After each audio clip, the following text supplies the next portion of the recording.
So many mixed signals, zero boundaries, body shaming, animal neglect, and, of course, a bet.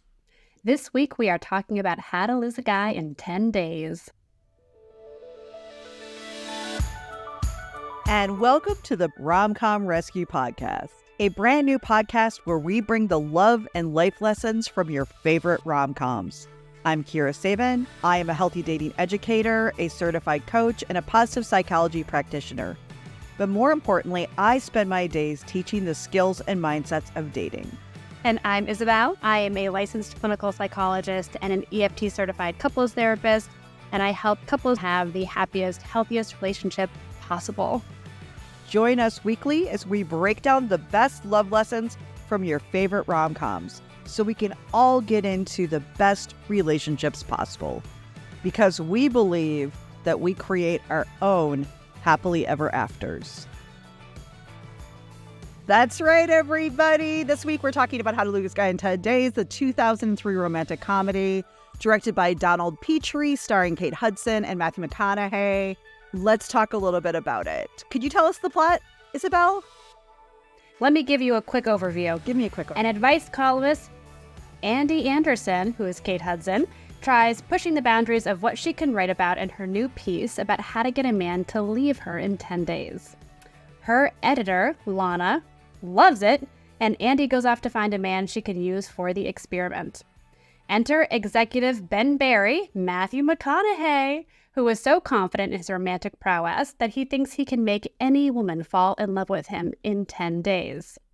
When Andy and Ben meet, their plans backfire, to say the least. Who writes these? I don't know. So, guys, this is our first movie. We wanted something that was a movie that everybody has seen. This is probably one of the most popular rom-coms of the last 20-some years. It's crazy now that this is more than 20 years old. But first impressions. Isabel, when was the last time you watched this? When you came back and watched it, what were your first impressions? Let's get into it. I can't remember the last time I saw it. It was probably 5 or 10 years ago. And I was so excited to watch it again because I remember loving it because it's fun. It's fun. There's hilarious parts. Watching it again recently, a lot of stuff did not age well and really stood out to me as problematic, which we'll get into. But I still, totally honestly, loved it and had fun watching it at the same time. What about you? I agree. I will say that overall, I enjoyed this, right? I think this is peak Matthew McConaughey. I just think he looks great in this. To me, he has had some great drama roles, but this is quintessential rom-com Matthew McConaughey. And because we watched The Wedding Planner, seeing him in that versus this, night and day. He is so handsome. He feels like a perfect avoidant lead. And it did not hold up for me either. I actually remember watching this in the theater. And then I laugh about the fact that I don't watch cable anymore. I think I'm probably like a lot of people where we do more Netflix and Hulu and stuff like that. But I used to watch a lot more rom-coms just in the background. I just remember when I had cable on a Saturday morning, if I wasn't doing anything, I might just see what's on and have in the background while I'm drinking my coffee. And I don't do that anymore. I'm very intentional in my watching. So I've not seen this in years. And I was pleasantly surprised at how charming both Kate Hudson and Matthew McConaughey were, but how the messaging in this is terrible. Terrible. It's so terrible. But I think the redeeming quality of it, however, is that when they're being authentically themselves, there's a lot of good that we can see and pull from it. When they're in bet mode, so many things happen that are terrible that we have to talk about. But there's really lovely parts of their relationship that makes this movie feel better to me, that redeems it for me. For sure. There's some real connection during a couple of scenes. There's some vulnerability. There's some authentic connection. First of all, I'll talk a little bit about, I think you're going to agree with me, that there was a whole thing when Zach Braff's movie came out, Garden State. And that afterwards, oh my gosh, Garden State. And I actually loved Garden State when I saw it. I'm a big Frou Frou fan, so that soundtrack made my life. But there's a big thing that came out afterwards that Natalie Portman's character was this manic pixie dream girl that he wrote. And I will tell you that Matthew McConaughey is my emotionally unavailable heart of gold bad boy that just needs to be loved. He is my manic pixie dream girl in this movie because he is everything that the former version of Kira loves, which is attractive, but holds himself back, unavailable, exactly. Somewhat of a bad boy, but you see him with his mom and he's got a heart of gold and you're like, oh my God, he's really just a mama's boy. I am into everything that they laid out there about Matthew. Oh my God. It's all he had to do was like pull out a guitar at some point and throw on an accent and I'm done. That is Kira's dream guy. But they could not have written this probably more for me because he is so... I just want to fucking fix every bit of him. Oh my gosh, it's in my bones. I'm shaky and I want to be like, I'll love you enough for both of us until you realize that you want to be in a relationship. There's something about his character that just really tapped into a former version of myself. The Scott Speedman, Ben of Felicity, all of these kind of attractive bad boys with a heart of gold, like all of them, right? Logan Echolls from Veronica Mars, all of them. Okay. Logan Echolls, yes. But so this is interesting because I don't think he's bad boy enough. Not for young Isabel, for sure. He's a little too clean cut and pretty boy. And he's got his life together. I'm not seeing any tattoos or like trauma coming out. I want somebody who's a little harder to fix. That like a Logan Echolls who's got a lot of stuff going on. That's his family dynamic. I feel like he's a little too pulled together. I don't want to have to try real hard. I don't want to try hard. I want to have him be mostly there, but these avoidant qualities that make me really interested and want to chase him. It's funny. I love that you're like, I like a real challenge, people. Give me a real challenge. I want a project, right? Okay? Says the couples therapist over here. Yes. But you know what else it is in this? It's that he's so capable of being the perfect boyfriend who could make anyone fall in love, which shows that he actually has the insights and skills to be a good partner, even though he's choosing in his life to not use them. And it sounds like he's being avoidant with partners and not committing. But that's also the appeal, is he clearly can. And for the right person, he will. And that's everyone's fantasy, that we're that right person that's going to turn this guy around or girl around to show up. We're the exception. We're the exception. That's what we love to believe. Yes, I can see this person's emotionally unavailable. Yes, I can see they're avoidant. Yes, but I'm the exception. My love and magic vagina is going to heal them. That's what young Kira felt. That's what I really thought. It's somehow going to turn on the love vibe, and we are going to... I'm gonna fix him with all of this people pleasing and going overboard, and anxious attachment is a big part of it. And that's what I loved to do. Yeah, so he's perfect for me because I can justify his shit because he's already got a good job and things like that, right? So maybe that's even like older Kira's bad boy dream. But I want to get into a pet peeve that I'd love to know your thoughts on. That right away, we're introduced to Andy, so Kate Hudson's character, and we are shown that she is the cool girl. She is the cool girl, right? She doesn't want to write for composure. She loves sports. She loves sports because we see in her very first scene that she wants to save Tajikistan. But not only, she's not writing for composure, she's not writing about their culture or women or food. She is writing about world peace, and she is pissed the fuck off that her editor will not put her piece in. And I'm like, girl, know your audience. What is going on? That's such a ridiculous magazine moment. But I don't like that right away we have got, I feel like that her character was written by men because right away she's the cool girl. She likes sports. She loves to eat. Yes. Right? She's eating that burger. Right. Absolutely. Why didn't they give me the extra bacon? Why didn't they? And she wants to write about not silly women's issues. That's a pet peeve because right away it's like she's not like other girls. She's probably going to get this guy because she's going to pretend to be something she's not. But guess what? She's really one of the cool ones. She's one of the easy breezy girls. So she gets love. Which her friend even says at one point, right? Like, you could barf in a guy's face and he would still want to go out with you because you're just so beautiful, so cool, so fun. You could get away with any behavior, which is the wrong message to send to people. Like, nothing justifies bad behavior, no matter what. But I think it's that she's presented as the quintessential cool girl. And then the contrast that the movie highlights of what the stereotypical not cool girl, the putting those two up against each other is really problematic for people, because especially nowadays where being cool and chill and not having feelings is really admired or expected in early relationships.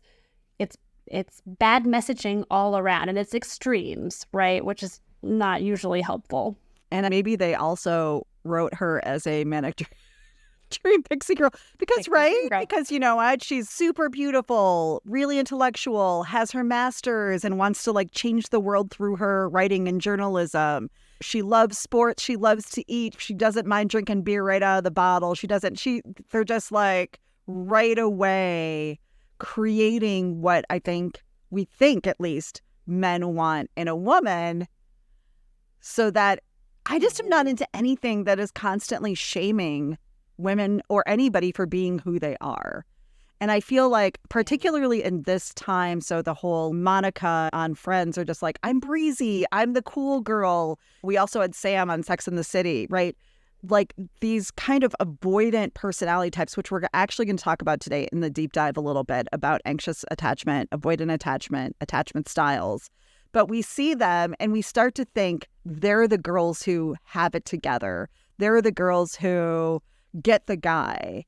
And what I really want to say as somebody who's out here in the field, such as you and I are, these are not the girls that get the guy. This is avoidant behavior. It's usually a little bit emotionally unavailable.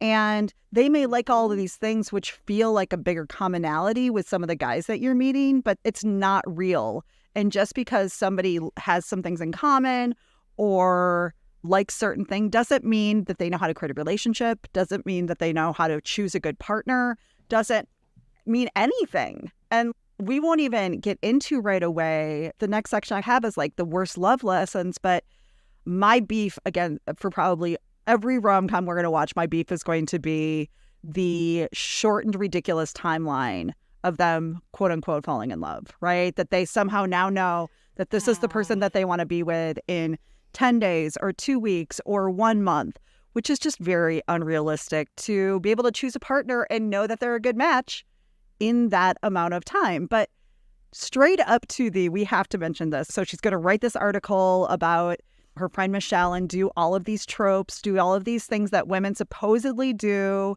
to push men away. They're terrible. They're all these girly things like that. And so once we have decided she's going to do this and that Ben's going to find a woman to fall in love with him in 10 days, good on you, Ben, because I don't believe that happens, but okay. And that everybody in their office seems, yes, that's very real. That's very doable. Absolutely. Absolutely. Ben is totally capable of getting a woman to fall in love with him and declare it at a party publicly in 10 days. Mm-hmm. So besides all of that, putting that aside, the minute they meet, they say maybe 20 words to each other, and then she gets on his motorcycle and leaves with him. Can we talk about this? Because I saw that and was like, what? In no day and age, in no world, is that a safe choice, okay? For everyone listening, I don't care what your gender is. I don't care what the decisions are. Do not get on the back of some stranger's bicycle to let them take you wherever. And then on the first night that you meet them, I don't think it's a safe choice to go back to their apartment where no one knows that you are, especially pre-cell phone days when there's no GPS tracking. This is not a good idea when you're dating and you don't know the person you're talking to, right? You're the dating expert, but I feel pretty confident saying that, right? Safety first. Safety first. So first of all, the way that I'm a dating expert is I don't look at the exception. I look at the norm. What's the smartest things for us to do to stay safe, to not have any weird ass obstacles get in our way because life is weird enough. So I like people to be safe. I like them to be smart. And I would never, anyway, would I say, talk to somebody for legitimately 2 to 3 minutes. Not even have real conversation that you can trust this person in any way, and then ride off on their motorcycle after he's been drinking. To God knows where. To God knows where. I'm just like, this is the stuff that drives me nuts. That is so unsafe. And I watch way too many Datelines, way too many 2020s to be like, that's a great idea. I don't care how cute Matthew McConaughey or Ben Barry is in this scenario. Like, what the literal fuck? But that's what it is, right? This is playing into our fantasy of that you could like someone that much right away, that you would trust them that much right away. And how sexy is it that this man just has his motorcycle waiting to go with an extra helmet for you? It's like adorable, romantic, very sexy, very unsafe, everyone. Very unsafe. Absolutely. And they're doing it in New York City on a motorcycle too. This isn't Nebraska, right? There's not country roads. There's our people who are crazy pants driving in traffic. And you, first of all, I wouldn't even talk about the fact that the conversation should have been, hey, you want to get out of here? By the way, I have a motorcycle. I see you have on a mini dress. What do we want to do for driving options? Because you may not feel comfortable getting onto the back of my bike since you met me 2 minutes ago. Don't know. And now that you've mentioned that, though, this brings up an interesting question of why change locations at all? Especially if you're meeting somebody for the first time, they're a stranger to you. Stay in the same location and stay where you have people there. Stay where your friends are so that people know where you are and you have people who can help you. Don't go to a new, unidentified location with a strange person. I won't say that this was common or that it was ever really bad, but I am mildly horrified at the younger version of myself that let my friends go hook up, right? Without checking into it. I just feel like that wasn't the norm. And it was like, in my world where I live, looked at as that's somebody else's business. But as women, particularly, we need to take care of each other. Her friend should have been like, great. Did you get his number? Great. Give him yours and he'll call you tomorrow. Right. Or stay at this current bar where you have a drink and talk to the man for 20 minutes. Right. Before you just up and go to a second destination. It's really unhealthy. And it's what you said that goes back to, you'll know it when you see it. But they're not even trying to say that to us, that this is somehow love at first sight. Like, she's literally looking for somebody to shit on for 10 days. So we won't even get into that yet. But she's literally looking to manipulate somebody for 10 days. And this is the person she has chosen. And she knows nothing about them. I wrote down, so good idea. I feel like at some point in this process, I am going to just start sharing my notes that I take during these movies with everybody involved because they're really funny. But there's a lot of also, what the fuck? Are you kidding me with that? You know what I mean? There's a ton of that. Just over and over was like, she's not going to, wait, what? Now they're, wait, no. Wait, is she going to his house? Did she? She did all of those things. She did all of those things. Yeah, it's big picture. There's a lot of safety issues that come up, and I'll reference her getting a key made to his apartment without his consent. Oh my God. But also, women don't come across well overall in this film. No. I don't think she comes across great. The Judys are terrible people. Terrible. And like just looking to ruin lives. Terrible. I like her friend Michelle. She's lovely, but she's just this stereotypical, anxious, needy, low self-worth woman. And they don't give her a lot of redeeming qualities or a character arc besides just existing. Composure itself. And the Composure magazine piece brought me back to middle school, high school me, who loved those magazines, who read Cosmo, who read 17, and how terrible those magazines were for how you should look a certain way and how you can act with boys to get them to like you. Just all of that negative messaging, which I think magazines are steering away from more and more now, but it really reminded me of just the expectations and the gender roles and what it meant to be attractive and effective in your relationships. And it just weighed on me. Yeah, it absolutely weighed on me too. So I have this quote that I found of somebody who watched this, and she said it better than I could, and I'm going to make sure it's in the show notes. But when it comes to cis hetero relationships, I'm really tired of the trope that women are needy when it comes to love, and men are the normal ones who have to contain the crazy. Much of the narrative and content we see about relationships and dating is geared towards women and what she needs to do to get and keep a man, as if to suggest women are the only ones who need to change because there's something wrong with us, and men are these flawless creatures who merely put up with us.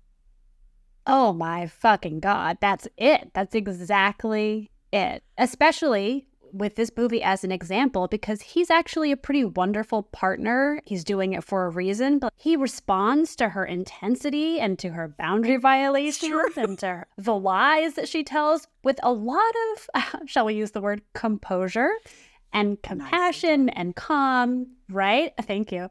He seems like a great partner. He's doing it to win a bet, but we forget that. He just seems like this really understanding, incredibly hot guy who's just putting up with her. Absolutely. So that he can win this account. I love that we're supposed to be cheering for Matthew McConaughey, the straight white male, to be taking away accounts from two women. One of them, a woman of color, that the main morality plot here is like, oh, the Judy's terrible. He deserves that diamond account. He deserves it. I'm just kind of like, okay. That's true. I didn't think about that. The two main driving plot forces are that she, who works in a magazine that she hates working at because she wants to change their world through her writing and journalism, that she is stuck writing this article about how to lose a guy in 10 days. He's trying to win a bet, right? That we're supposed to think that this is the driving force of why these people should be so terrible to each other. And I've had to dig deep, and I would love to know your thoughts. I've had to dig deep that, is this deep down misogyny in me? Is this my own anxious attachment style that I feel like she is worse than he is? I don't know. I don't know if she actually is, or if this is just me feeling like he was better than she was. I don't know. What do you think? Can I separate these two things out? Because in my mind, there's their behavior in the context of their fake relationship, right, as one piece, and the other piece is how they got into the fake relationship. So I don't think either of their reasons for getting into the fake relationship are better or worse. I think they're both bad reasons and bad thing to do to another person. That feels equal to me. Their behavior in the relationship, I feel confident saying she's objectively worse. Okay. And she's trying to be. She's trying to get rid of him. She does so many things, like jaw on the floor.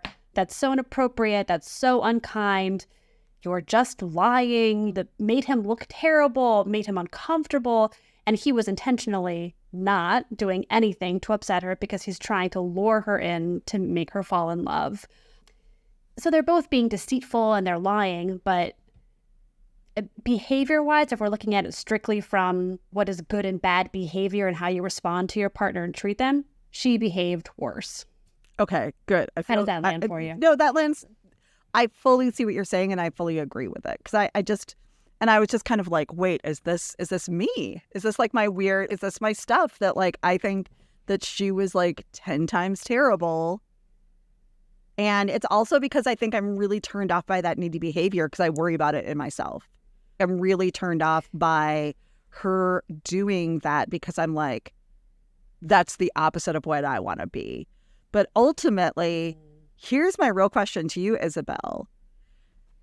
Before we go into all of the other things, when should they have stopped this bullshit? When should she have? I know that you and I even discussed ahead of time, there's that point where he comes out and he's begging her, right? Comes down the fire escape, is begging her, please don't go. And she's, haven't you had enough?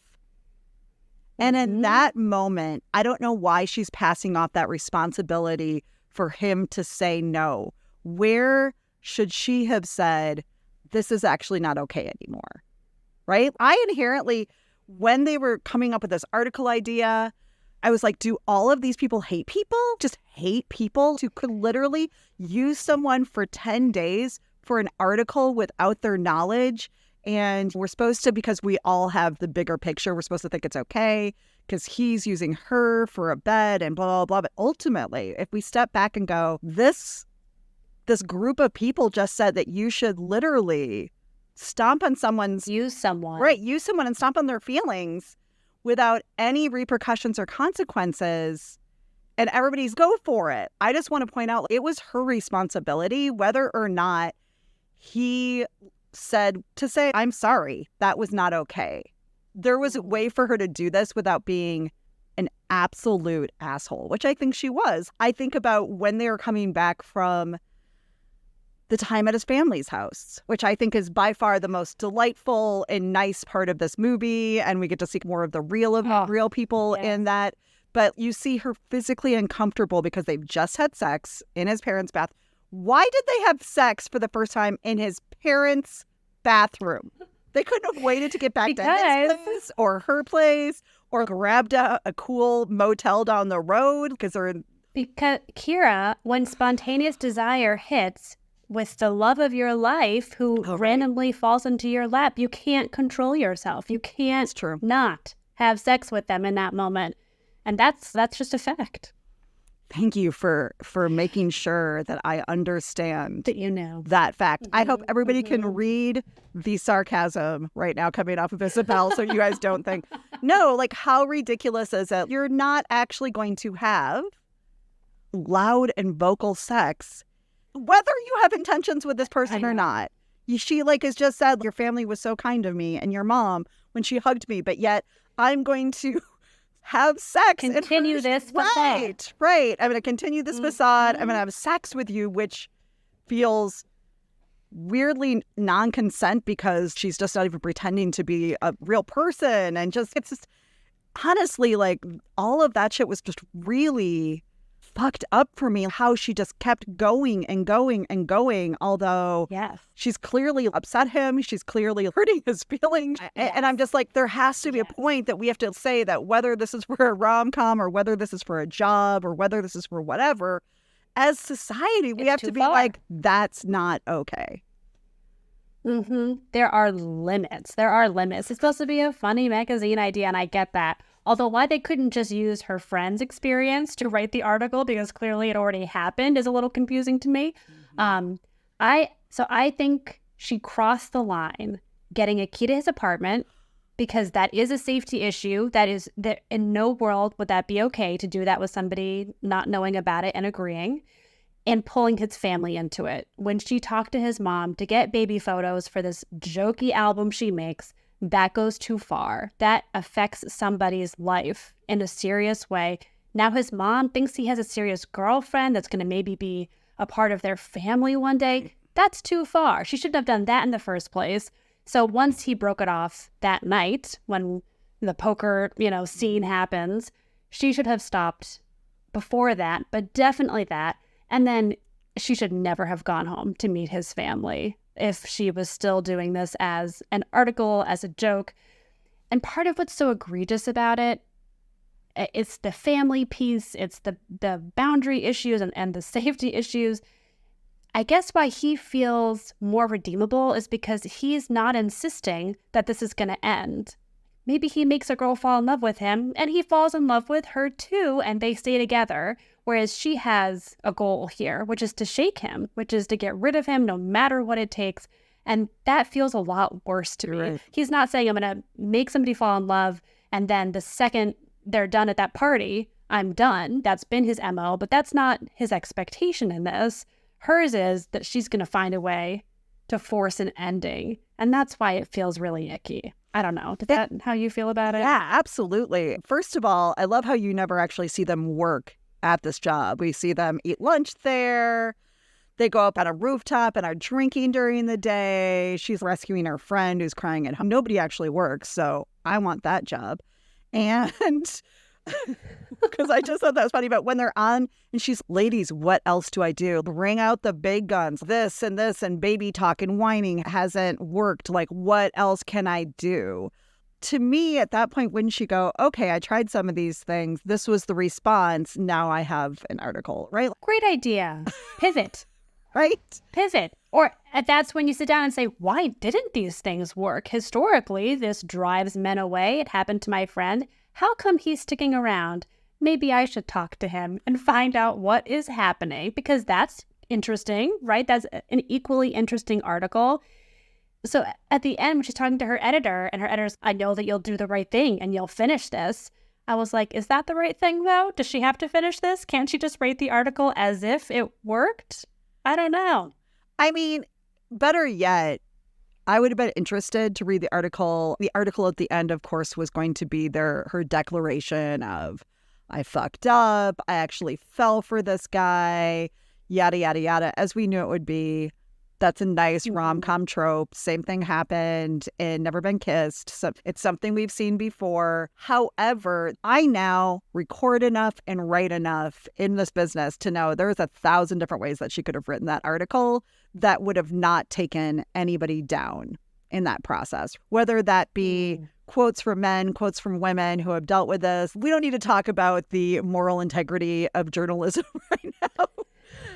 But I do want to say that the fact that we're all supposed to believe that these actions are okay because it's for her career, and same for him, like that his actions are okay because he's trying to land this account. No job should have to take somebody in your wake, right? That's not okay.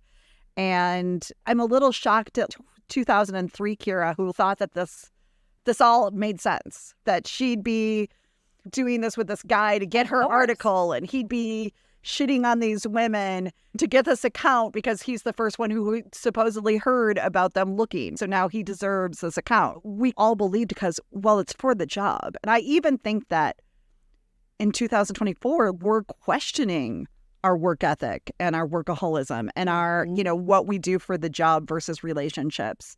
And we should. Because I do feel like I grew up in this, you do what you have to do to get a good job, to make money. You don't fuck with that. Family doesn't come before that. Nothing comes before that. And I just don't believe that anymore at all. And in fact, when Danny or my job is getting in the way of our relationship, I'm going to slow down and I'm going to come over here and take care of this relationship because that means a shit ton more to me than even this business that I've been running for 16 years. Our relationship brings more satisfaction, brings more happiness, brings more joy, brings more contentment, brings more trust than certainly than this career does right now. But just the same, I think that that's also just part of this thing that we're all supposed to be buying into that I don't buy into anymore. No, actually, you stepping on this guy, whoever it was, whether it's sassy, full of riz, Matthew McConaughey, or whoever it would be, nobody deserved that. And the fact that we as a culture bought into this is people's favorite rom-com is a concern. It's a little bit of a concern. That's a lot. Yeah. No, I couldn't agree more. Partly because it operates on the assumption that too many of us have, which is that our relationship will be there. Mm-hmm. We've got to focus on work. We've got to prioritize this email. We've got to do this other thing because the person is going to be there. And we take that for granted as opposed to making it the priority and investing in that more than the other things. And the justification that you can do anything for work is really unhelpful and it's not good for relationships. And I think it also fueled their pretty well matched self-righteous anger at the end when they realized what had happened at the party and they're shouting at each other and singing at each other and pointing the finger at the other person. How could you do that? Without reflecting that they did the same thing. But for them, it's justified, right? I did it because I had to, because it's my job. So I had to do it. But you didn't have to do it. How deceitful, how terrible of you to have done that to me. And the lack of insight and the hypocrisy was fascinating to watch unfold. It was. And I think it's really important to say that I love how important their careers were, that they were willing to shit on a ton of people to move forward in their careers. Yet once they hit this party, they're willing to throw all of that, flush it down the toilet, get on and sing with Marvin Hamlish, which is a weird addition to this movie. And basically sing You're So Vain by Carly Simon to each other, they're not worried that that's going to hurt their careers or their jobs? Like, how did they keep their jobs after that? That's a good question, especially him. This was his work event that got totally blown up. But this is why I think she's the worst, though, is because once it all came to light and they were authentically themselves because there was nothing to keep secret anymore, she chose to go on stage and make this the way of confronting him, publicly shaming him in front of his colleagues and her boss being there. And maybe he was going to do it and she just beat him to it, but I don't think he would have handled it in that way. And even the fact that she writes the article but doesn't say any of this to him directly, and then she tries to skip town, and it's back to this bad messaging of you can do everything wrong and you can make no attempts to repair and take responsibility, and this guy is still going to come back around and he's going to actually do all of that work and still want to be with you because you're so pretty and you're so fun and you love the Knicks and you'll eat lobster and you'll eat a big burger, and that will make up for all of these other bad behaviors. And it won't make up for them. You are living proof the way you talk to people all day. You just told a story about how we all assume our relationships are going to be there through our tough times. We all assume, and that I feel as a couples therapist, you see that that is not true. The struggle is real. Once things start happening and that rupture happens, that's a tough place to be in. It's a tough place to crawl out of. And I really feel like my generation has this very much like family second or relationship second or love second. I talk to even my single friends and I'll be like, are you dating or thinking about it? And only when they want to hear that question, by the way, because I don't ask that fucking question of people because I think it's rude. But because of what I do all day, every day, and a lot of them are like, I'm just really working on my career right now. And I think there's nothing fucking wrong with that. But I do want to remind everybody, healthy relationships and belonging and community are a huge part of the human experience. And you don't have to have a romantic relationship to feel like you belong, to have community, to feel love. But I do think that we have gotten to a place where we have prioritized our work specifically for other people rather than our own families, our own community. And that can be a problem. Because it is a problem, right? Loneliness is a major issue in our world right now. So it is. But one of the things that we want to do on this podcast is we are obviously pointing out poor behavior and actions that they're doing. But one of the things that I wanted to say is I don't want to just say this is a personality trait. We saw a shit ton of zero boundaries here. I feel like her kind of poor actions or poor behaviors, it's just not like, why'd she do that? This was zero boundaries. That's the road she chose, was to totally step all over, shit on, whatever, any kind of boundaries this guy had for his apartment, his time, his work, his love or not love of animals. Let's just talk a little bit about the ridiculous lack of boundaries that happened over and over in this, and how you and I both being extreme animal lovers, how appalled I was how she kept bringing this poor dog, Kroll, around and leaving him there. And he's peeing all over everything and just hoping that he's going to take him. And as my animals being my children, I am horrified by that. But she just kept dragging this dog around and leaving it places.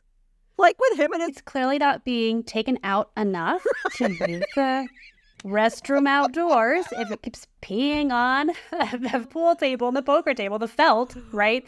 Which is, oh, how funny. The dog thinks it's grass. It's not funny. If that's a puppy, then you are not potty training it, and that's irresponsible. If that is not a puppy, then take your dog outside to pee. What's happening here? I know. I hope it was her dog beforehand. She didn't just get it from a shelter to make a point. Because again, it's how far are you willing to go? How many little lives are you willing to impact for this stupid article that will make no difference in anyone's life? For a job you don't even like. For a job you don't even like. And she cared more about the fern, the love fern, than the living animal. And that was a problem. She was like, are you just going to let this fern die? I mean, where's this dog I keep dropping around and carrying with me?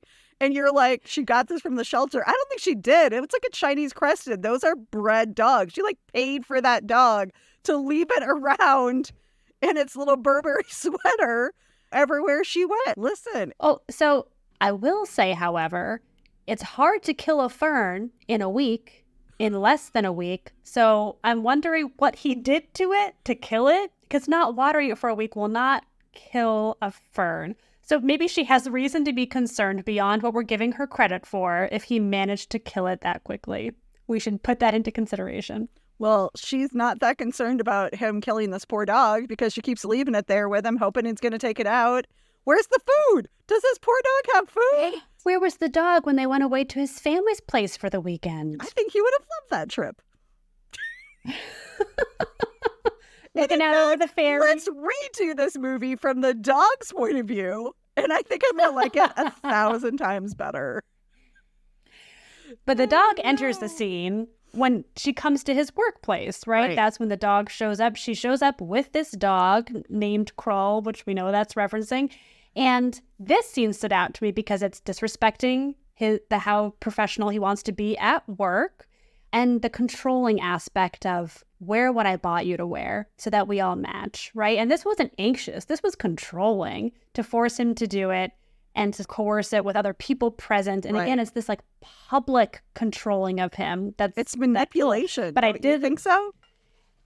It is manipulation, but I have to say, let me find it for you, because maybe one of my favorite quotes from the whole thing was when his coworker said, "Congratulations, little plaid family." And for whatever reason, I was like, that's the lightheartedness that I need right now after witnessing what she's just done.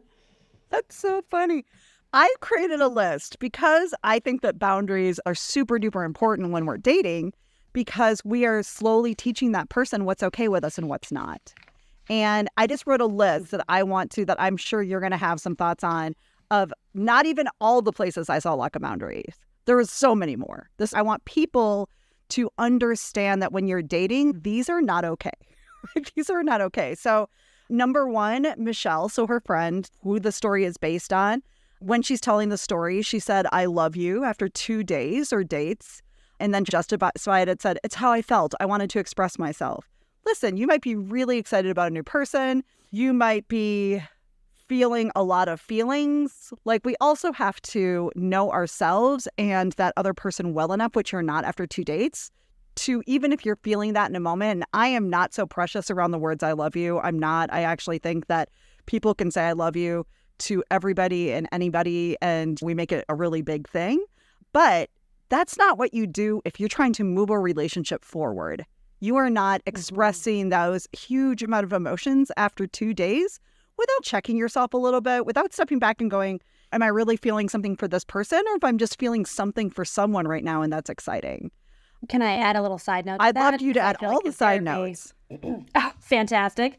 In therapy, we talk a lot about being right versus being effective in your relationship. And so while it may be right that she felt love for him, it wasn't effective to tell him. And that brings up the idea of emotional boundaries and filtering what you say, where you don't want to be overly filtered and say nothing, but you also don't want to have no filter where everything comes out, because that's too much information for the other person.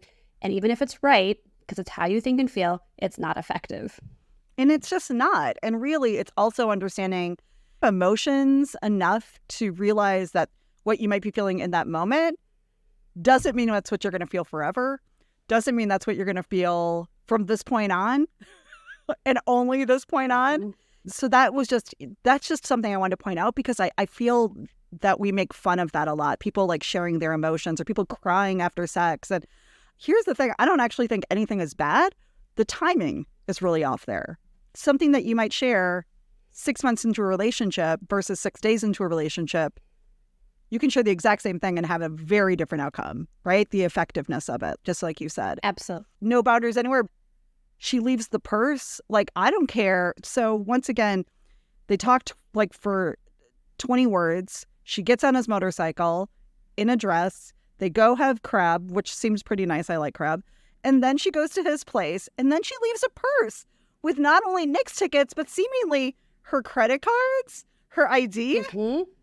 How did she get home? Who paid for the cab? How does that humanly work? And then we don't know or trust this guy enough to leave our shit there. How did that make sense? How did that make sense? And then he's no boundaries. He's telling guys everything that's happening at work. He's telling their stories. He's telling what happened and that she named his penis Princess Sophia. And so there's just a lack of boundaries there. They're sharing everywhere. And then Andy shows up as his work. She brings Kroll, moves things into his place, just starts moving things in, lays down the duvet. We see the Vagisil. Okay. And then where you pointed out, then when she calls his mom and gets these pictures, that's just, on my world, bad behavior. You're now bringing in his very sweet mother. Innocent person. Right? Mm-hmm. You are sharing things that he has not agreed to share. You are doing things he has not agreed to. This isn't even needy girl behavior. This is bad exploitive behavior on some level without thinking about consequences. Yes. You saying that highlights for me how actually terrible it is that when she's at his parents' house and references were all of his ex-girlfriends, bullshit losers, and his mom says, you're the first one he's brought home. Why that didn't turn a light on in her head of how serious this was. Why is he putting up with all of this crap she's dealing out? Why did he bring her home? Does he like her this much? In which case, she's dealing with somebody who is going to be incredibly damaged, devastated, broken apart by the way she's treating him and forcing the end of the relationship. Or what's going on here? Is there a bet happening at work that's making him put up with all of this stuff? But how come that wasn't a bigger issue for her?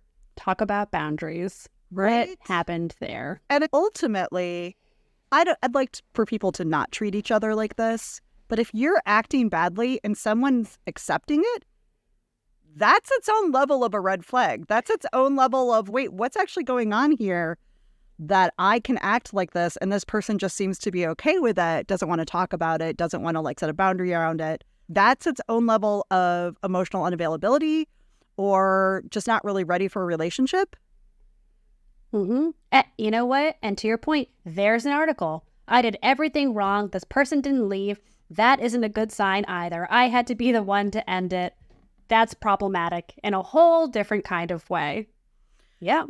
And then finally, a poker night where she walks in, she changes out their food without asking, makes them put out their cigars, all of this, brings Kroll back in to that horribly smoky environment. I'm feeling very bad for Kroll right now. But really, here's where I'm like, who are you as a person, Andy Anderson, when they bring him to fake therapy? I cannot even imagine what you had to say about this scene. Charge him $300, make him pay this, and then literally are crappy to him, and that's the nicest way I can put it, the whole entire time. So that he is on the defense and over-explaining himself and just seems distressed almost. Thoughts about that scene? Yes. Yeah, obviously, her friend's being a fake therapist. So everything she did was not something a real therapist would do. I hope listeners know that nobody would be accused of the things he was accused of, and a session would have been much better contained than that one was. To bring somebody into the context thinking that it's real therapy and it's a safe space to open up and try to work on things, granted, he's not doing it authentically, but she doesn't know that, feels really cruel to do to somebody. Agreed. Maybe he does have his own work and he's putting up with her behavior because he's anxious and really wants a relationship. And what if he actually opened up about that in this fake therapy session and it was all fake? It was all fake. It's just terrible. It really is. When you think about it, it's really awful to do to somebody. It really is. And I will say this. So the therapy scene obviously resonated for me as a couples therapist. I did show my husband the poker scene because I wanted his take, since if you didn't listen to the intro episode, my husband plays poker for a living. He said they're playing a real game of poker. He thought it was 7-card stud. They don't always in these movies. He said it looked like it was a real game. And the one thing he said was, this is so stupid. They can all see each other's hands. Nobody holds their hand of cards. They leave it on the table and peek at it, and nobody would hold the hand of cards. And I was like, well, that's That's great. That's the least of our problems in this movie, though. Right. There are so many bigger fish to fry, but good to know. You know what? I think it's a perfect time to get into the deep dive. Well, hey, everybody. Welcome to the deep dive. This is a time where every week we take one topic that we dig into a little bit deeper. And this week, it's attachment theory. And occasionally, I'm going to come over and give you a little pre-information to make sure that everybody understands exactly what we're talking about. And since attachment theory or attachment styles are a newer theory, not everybody may know what an attachment style is, know what their attachment style is, and I want to help you get there for just a quick moment so that you can walk away from this episode with a ton of knowledge. So the basics behind attachment theory is this. Attachment theory and attachment styles refer to the particular way in which an individual relates to other people. How easy is that? Attachment styles actually started in the 1950s by a psychiatrist named John Bowlby, and then was continued in the 60s and 70s by a woman named Mary Ainsworth.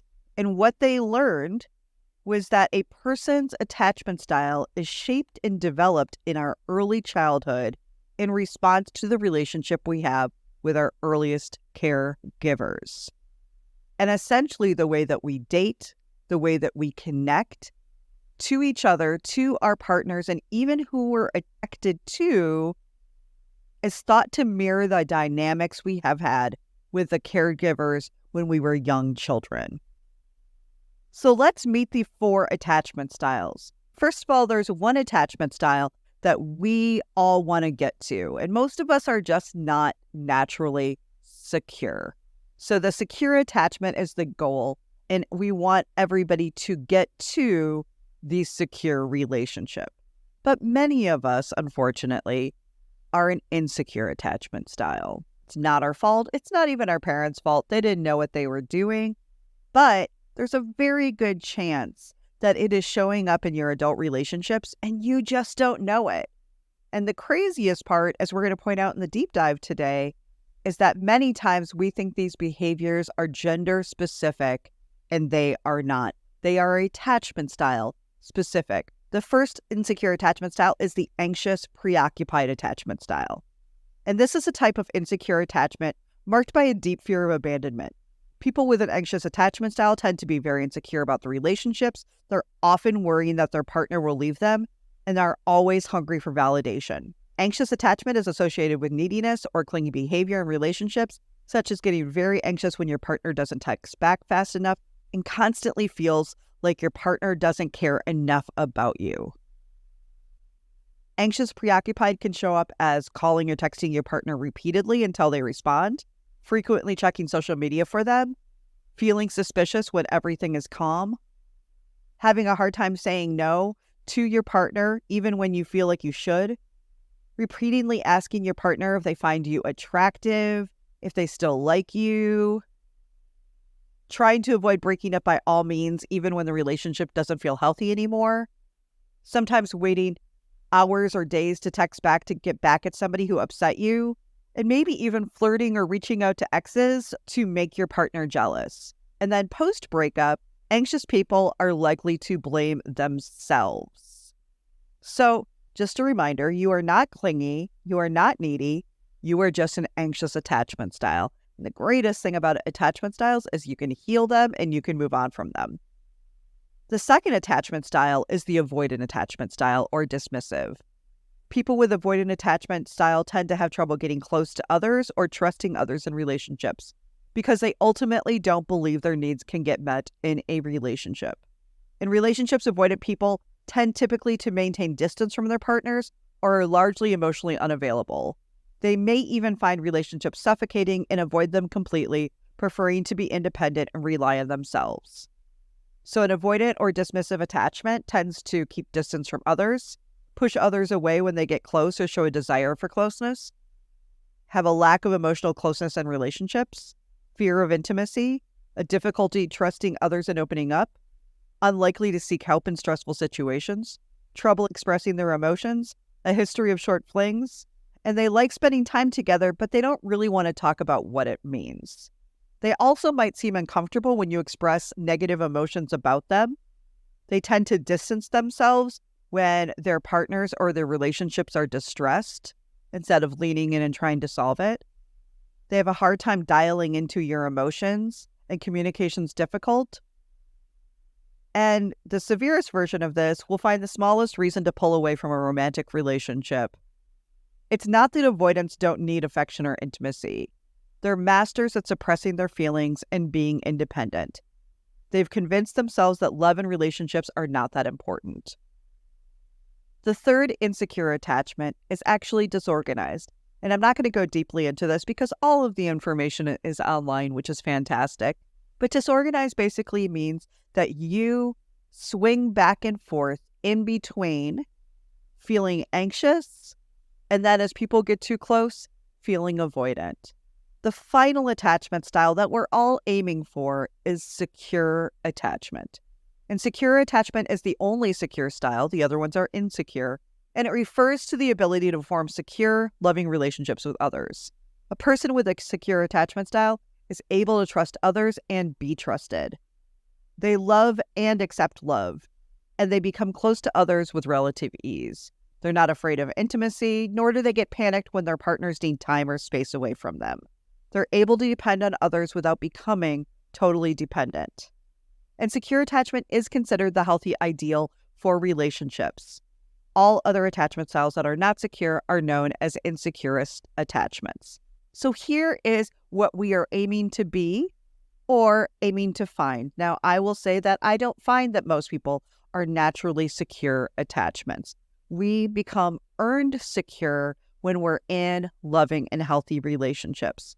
I personally identify as an anxious attachment style who now has earned secure in my relationship with my husband, Danny.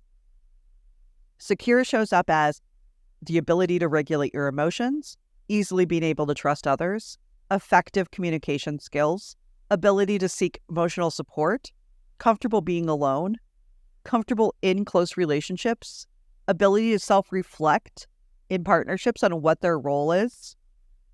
They're able and easy to connect with. They have higher self-worth, and they're emotionally available. What's your attachment style? Listen up right now as we talk about attachment styles, how they showed up in this movie, and I hope you enjoy it.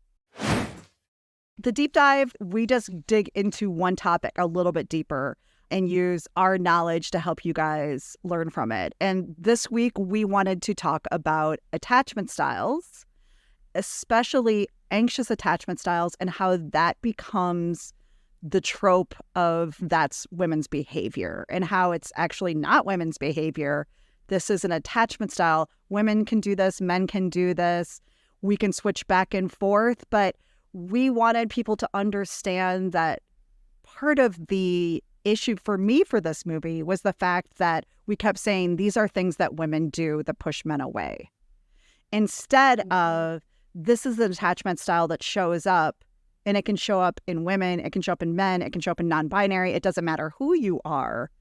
But these actions are things you can know about, that you can work on healing with a therapist, and do not have to ruin your relationship. And they ruin a lot of relationships.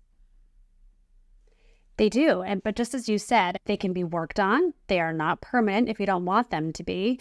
And it's also important for people to not feel shame about them, because you develop an attachment style based on your relationship with your parent, and you don't have control over what kind of parent you get when you're younger. You do the best that you can.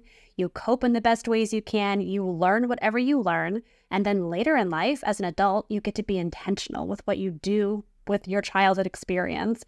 And so it's our responsibility to be aware of and to work on if it's affecting our relationships, but you shouldn't feel shame about what you inherited and what you have to work with. And I think the problem with this movie is it makes it seem like it is a gender issue, that it's women who do these needy, clingy things. And so it's like shaming in that way. It really makes it the sort of stereotypical gender role as opposed to an attachment issue.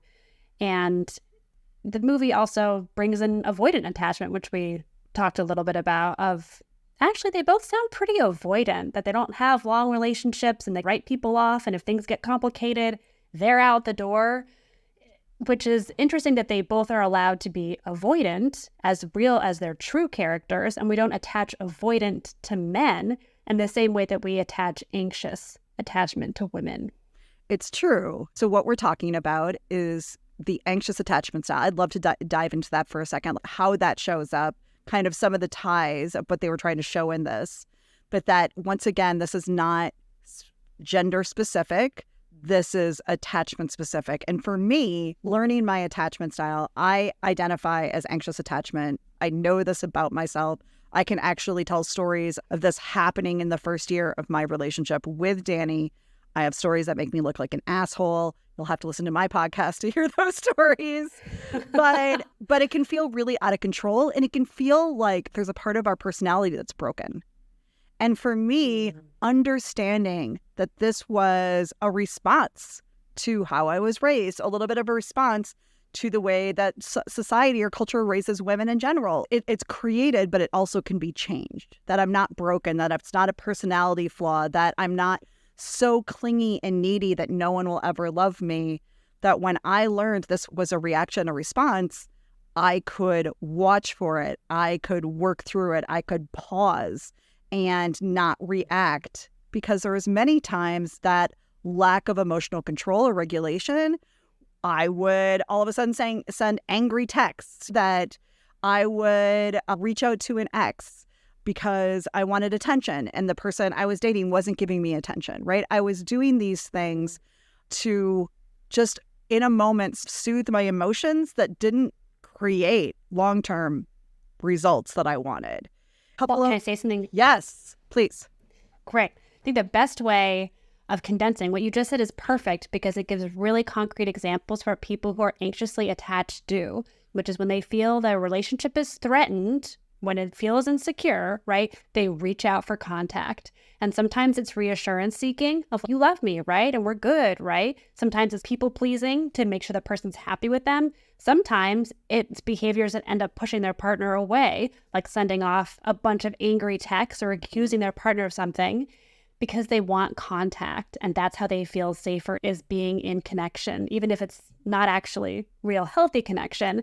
So an anxiously attached person is the one who won't leave a fight because they want to be there duking it out, knowing how you feel, saying how they feel. The idea of taking a break and sitting with their feelings is terrifying. Worse. So that's where the neediness appears. It seems clingy. It seems overly emotional. It seems dramatic, right? It seems controlling. But it's because there are these scary feelings that happen when you're not sure the relationship is in a good place.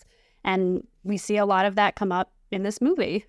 Absolutely. And once again, if we step back, we probably have seen some men that we know that we've dated do this or are friends with. We have seen, I know that Danny identifies as avoidant. I identify as anxious.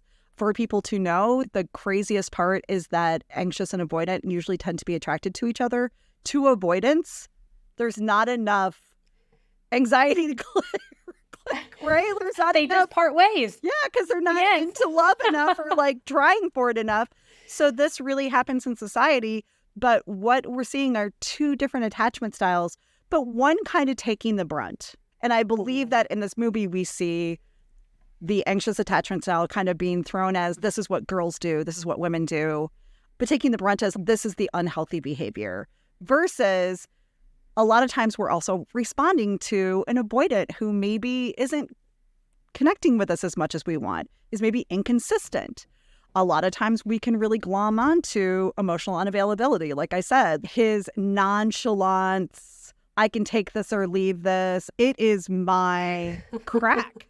It is my fucking crack. I can smell it across a bar and I'm by that person's side trying to like win them over in seconds. It's my crack.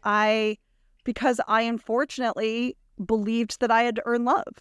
I unfortunately believed that it was my job to bend over backwards, to be a people pleaser, to do what they wanted, to turn into what they wanted, for them to like me, or for them to love me, or for them to stay.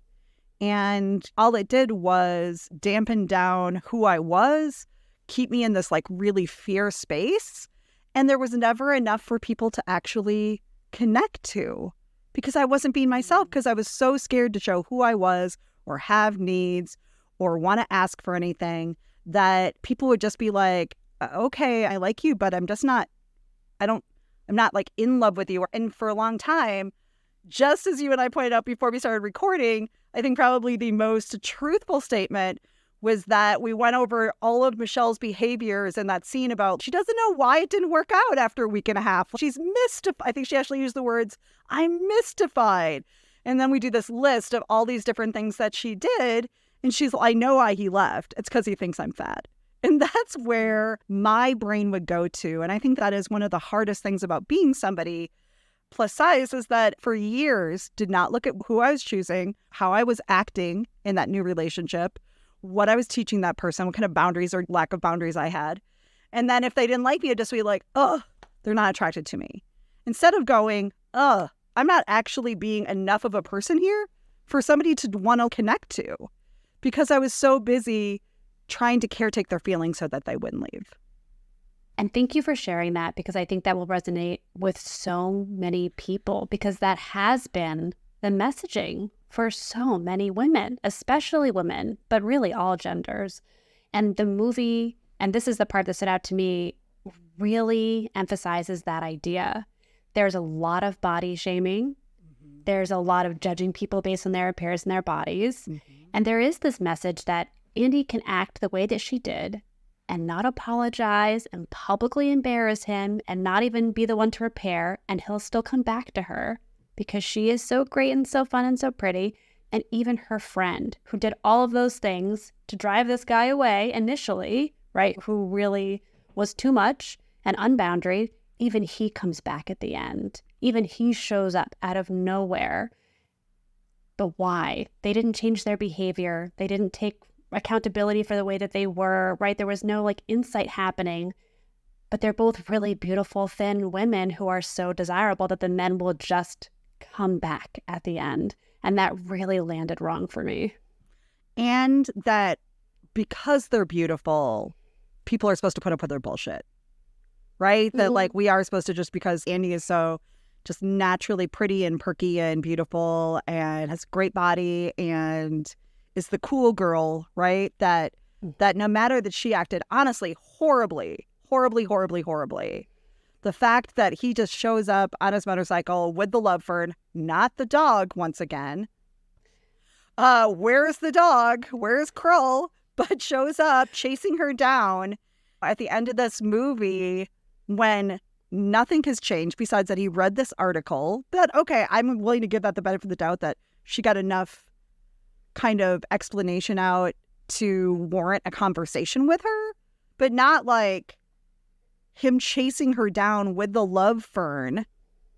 And then, anything, right. You're running away. Right. Mm-hmm. And then, yeah, that whole moment, not that she can't go and possibly apply for this job and who knows, but that she's running away from him. She doesn't want to be with him. No, have a date. Just go on a date. See if you actually fucking like each other. Because, boy, dude, you just nailed that down for somebody who you don't actually know. You just don't actually even know who this person is. You just saw 13 different personalities, and you are, like, doubling down on your motorcycle in the middle of the day on a bridge with somebody who you really just don't even know.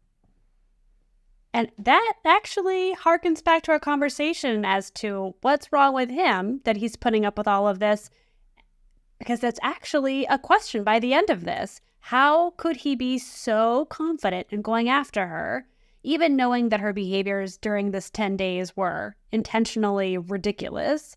She still did that to him and still hasn't apologized and still publicly embarrassed and shamed him at his work event. And a great article, that's lovely, but that's not the same thing as actual person-to-person repair and accountability and sincere apology. So why is he doing this, really? This is back to behavior matters, and that the idea that she's just so fun and cute that she can get away with having to do the hard relationship work and that he'll just gloss over it because he wants to be with her is not the right message for people. You've got to do the work. You have to apologize when you fucked up with somebody. You have to take accountability. You have to have painful, hard conversations.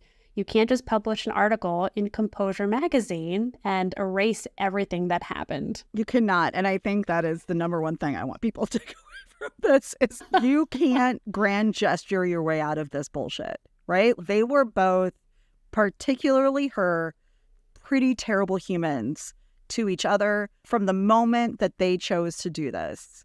One of the things that I talked about that I wanted us to do is like, how would you rewrite that ending? That rewrite ending for me is you go on a date. You don't stop her from applying for a job in Washington.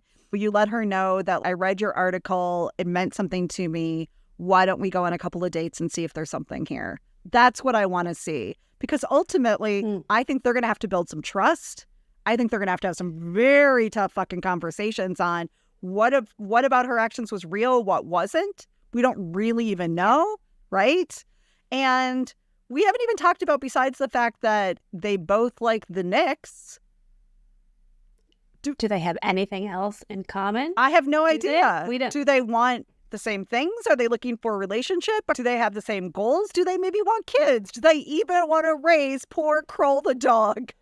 I don't know, because all actions point to no for me. But that's what I wish, and where I do think that I'm really excited about talking about some of the newer rom-coms that I think they're doing right. It's just realistic actions. And the realistic action there was, at the end of it, let's have a couple of dates. Let's see if we can find something out. You can kiss. I don't know if you need to pull her over on the fucking bridge in New York. Like, just reach out and be like, right. Safety. Yeah. They're all going to die before they get a date. Like, but I would love for the real would be, let's get to know each other. Let's see if there's something actually here besides attraction, which is one and maybe the first step to thousands of steps of every relationship, and see if we actually like each other and can trust each other enough, because my trust would be very low because of all of these actions that have happened, right? All of these lies that have happened. When are they going to lie to me again? Mm-hmm. What are they going to feel okay with stretching the truth on? My trust would be very low. Again. Right, exactly. Yeah. I would agree with that rewrite. I would actually begin the rewrite earlier. I think she has to be the one to, in an appropriate way, approach him. Not a surprise attack at work, not letting herself into his apartment with the key she had made, but like contacting him and setting up a time that worked for him to talk, to take responsibilities, to apologize, to acknowledge what she did that was wrong. And ideally, he would do the same, and then have this conversation of, should we try this? Like, we do each other. We messed up. We've messed up a lot to begin with. Do we want to try to get past it? And I think the big question here is, can he forgive her, especially for the family stuff? How will he feel bringing her back home one day if they stay together, knowing that when she was there was under this ruse and she was maybe being authentic, but there was still this lie hanging over them? How can he explain that to his mom? This article is public, right? People can read it. They'll know about this. So the question for me is, can he forgive her and trust her again? And can she trust him? But that feels a lot less urgent. And I think it has to come from her. She has to be the one to chase him down on a bridge while he's driving somewhere to initiate repair. And I think that was a big missed opportunity from the movie. I agree. And in fact, as we're talking about this, that grand gesture should have been hers. Mm-hmm. That article that we didn't really even get to see, besides one or two quotes from his buddy just going, hey man, you should read this. Besides a couple of quotes, that grand gesture should have been her. That grand gesture should have been her saying, I want you to get to know the real me. I want you to know that I can be strong and loving and wonderful in this relationship and trustworthy and not manipulative and weird. And I will give you back the key to your apartment that I should never have. And I will apologize to your parents and your family, who are probably highly confused right now at the one time you brought home a woman and she completely was faking this relationship for an article. I mean, to me, that is what it should have happened here. I spend my days looking at our dating culture and if for 1 second these would have been turned, that he would have gotten a key from her super, that he would have, this would be a whole different movie. He would be stalking her. This would be like, exactly, this would be 2020. If he were doing these things to her, this is a suspense thriller movie, not a rom-com. And because we think of women, which this is misogynistic in its own way, that they are fragile, that they are weak, that she's not really going to hurt him. Because I guess we think men are so strong emotionally that this would not affect him. I don't know how it would not affect a human.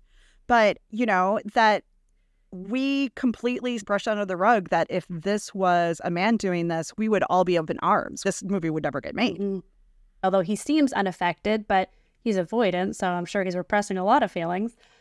You saying that makes me think I would love to see a remake of How to Lose a Girl in 10 Days and what they would do with that nowadays if they would lean into all of these stereotypes and tropes, or if they would do it really differently. I would love to watch that movie. And I will admit, though, as much as I agree with everything that we're saying, you know I am all about him chasing her down on that bridge as she's about to get away, and he's got the stupid fern, and my heart is just 100% in. And I'm like, this is the best. I hope he makes it. I hope he gets to her cab, even though I already know that he does.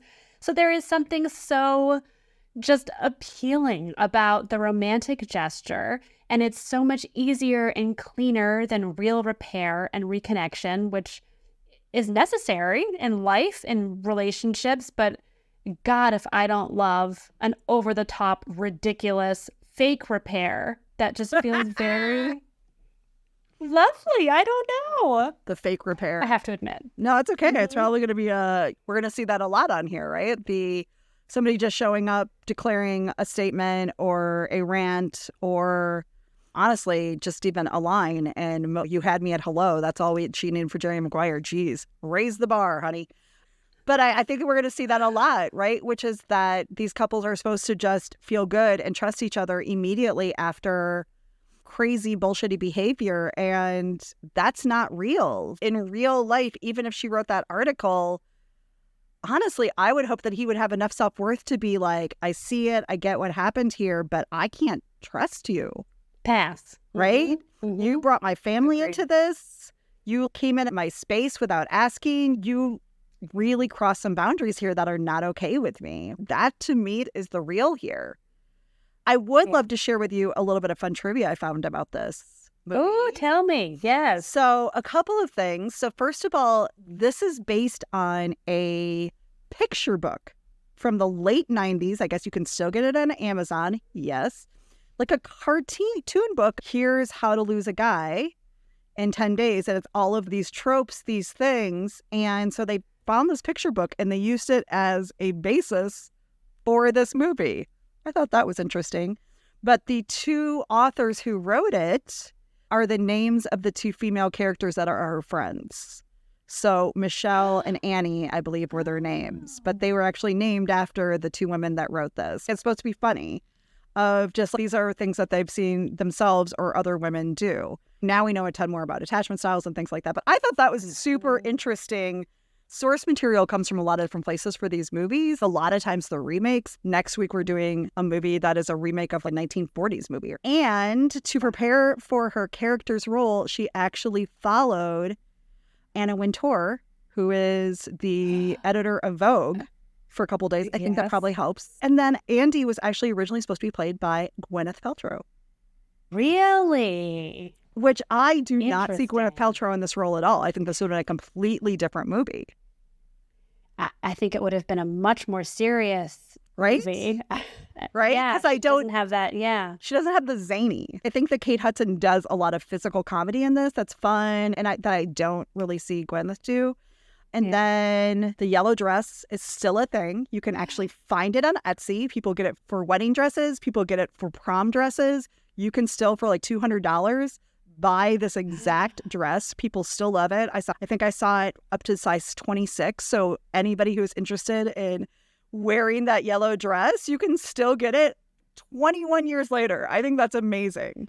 right? That is I'm going to go still buy it right now. Oh my gosh. I love that dress. You should. I look terrible in yellow. So that color yellow. Everyone does. Everyone but Kate Hudson. I know. Terrible in that color yellow. That is definitely, that was definitely like when she comes out and she does a turn. That's a moment in a rom-com for me. That is a for sure moment. And then finally, those diamonds were real. That Isadora, that is a real 84 karat yellow diamond. And it's valued at $5.2 million. So that's actually, those diamonds were all real. Like the Isadora, that's actually was named after Isadora Duncan. And that those diamonds were all real at last scene. So who has it now? Who has the Isadora now? They're all Harry Winston diamonds. But I thought that was some interesting trivia. I just always love a little bit of the behind the scenes. I love to think that Gwyneth would be in that role, and how I do not think Gwyneth would have been a great match for Matthew McConaughey. That does not feel like a vibe to me that I would have liked. Yeah. Who are your favorite characters? I loved his family. I loved his mom. I think she was on the TV show Alice for a short time in the 80s, but I thought his family. And then I love Katherine Hahn. Katherine Hahn plays the best friend in a ton of rom-coms. Her and Judy Greer, I will mention them every single time. There is never enough of them for me ever in any of these movies. I just love them, and I loved her on Parks and Rec and things like that. Did you have any favorite characters? Katherine Hahn, for sure. I thought she was hilarious as the therapist, as unrealistic as it was. The glasses, with her big glasses, and just... Oh my God. The whole thing was really... I think she's great. And then one of his friends, and I don't know his name, I should have looked it up before this, but the one that, just because of the dry delivery he does of congratulations, little plaid family, or he suggests couples therapy whenever his wife wants to leave. And yes. They didn't give him much in this movie, but I am a Thomas Lennon fan, period. He also was in 17 again. I thought he was fantastic in that. But he has done a ton of stuff over the years. And by the way, guys, we want to just throw out there, we want to make this big. We would love for celebrities, writers to come on and get interviewed for these podcasts. So if people who were a part of these movies at any time and would love to tell us their experience, we would love to have them. So the final question, would they last?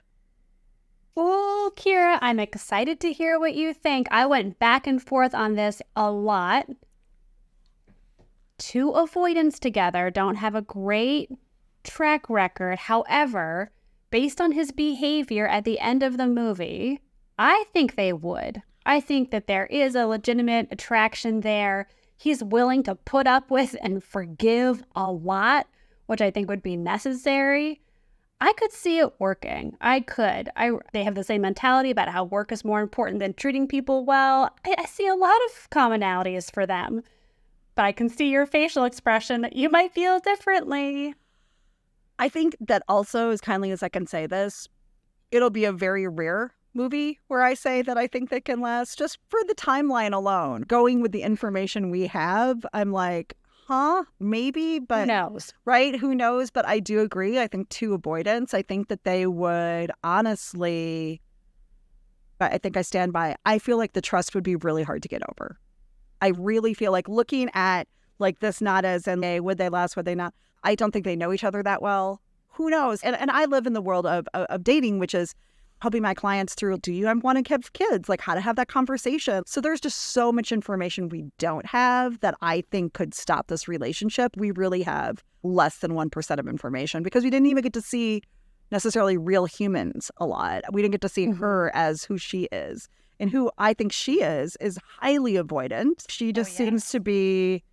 And in fact, she doesn't seem to even be interested or mention men whatsoever, except for when this article comes to play. She's not talking about her exes. She's not talking about her dates. I agree with you. But from the tiny moments we have where they appear to be authentic, I think they have a genuine connection. We don't have enough data, but are we saying, will they last? Who knows? Do they have a chance at it? I think they do. If something else, that weekend with the family, they seem to actually... like each other, get along, be aligned, similar humor. But you're right. We have no idea what they're actually like together because it's been under these insane circumstances. So I feel like you are saying what people want to hear versus me. I'm like, so like, I don't know. I'm going to need to know these different touch points. I'm going to need to know relationship goals. But I think you're absolutely right. And I think that why this movie does hold up in so many ways for me, because I don't know if we would take that away from how I've been talking about it, is it's a likable movie, right? Both Kate Hudson and Matthew McConaughey are likable in this. It's so zany that you almost have to laugh at some points. It's so ridiculous. I just wish watching it, I felt like it was kinder. You know, I felt like there was kinder there, because I find that it's really hard to build love without kindness.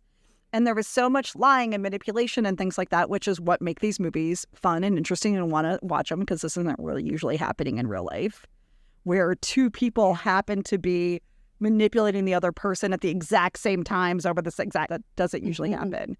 But I mean, it's a likable movie. I watched this, and at the end of it, I was smiling with the love fern. And that always says it to me. Like, do I get the goopy look at the end of the little starry-eyed? Or is there the eye roll? Like because occasionally there's the eye roll, like, this doesn't make sense to me at all. I get why this makes sense. I do feel like there's some things there where they could connect. But I just think that because of the way they set this up, they're just going to have a lot harder time getting to that place. Yeah, I think that's fair. And this shows our different perspectives, because you're asking all the right questions. Are they compatible? Do they have the same goals in life, right? Like, really important things to find out about a person. And I'm already thinking, they're together. If they want to be together, how can we make it work? If they go to couples therapy, right? Can they work through it? Is there that connection, motivation? Right? Like, you're there to help repair. I am there to help choose as wisely as possible, right? And ask the better questions and everything else. But that's why I think our perspectives are so good, because we're coming at it from different places. So what did you give? So what did you give for ratings? My overall was 3 tacos. I've named this tacos. And my love lessons was 2.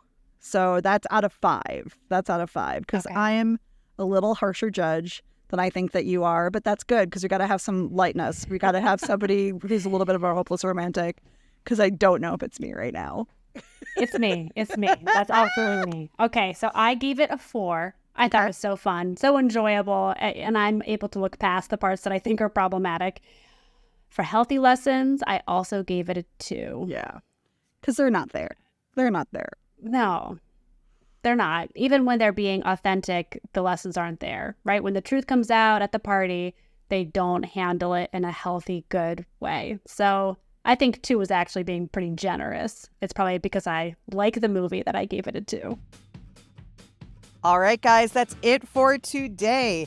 What did you guys think? We'd love for you to come into the Facebook community and tell us what you thought of this movie. Since we're a brand new podcast, you'd be our absolute hero if you love this to subscribe and leave us a review. Anybody who leaves a review in the first week is automatically entered to win an amazing rom-com gift basket full of cool rom-com gifts from small business owners on Etsy. If you head over to Rom-Com Rescue, you can get full show notes, transcriptions, overviews, resources, and even links to our favorite attachment style books for you to start healing your attachment, so it doesn't sabotage you in your dating or your relationships. Isabel, why don't you tell everybody what our movie is for next time? We are going to be talking about You've Got Mail, which is a classic. We have lots of thoughts. Very excited to dive into it, and we hope you are too. All right, everybody. Thank you so much for joining us. We will see you in a couple of days with You've Got Mail. And until then, keep your love ferns alive. All right. Thanks, everybody. Bye. Bye.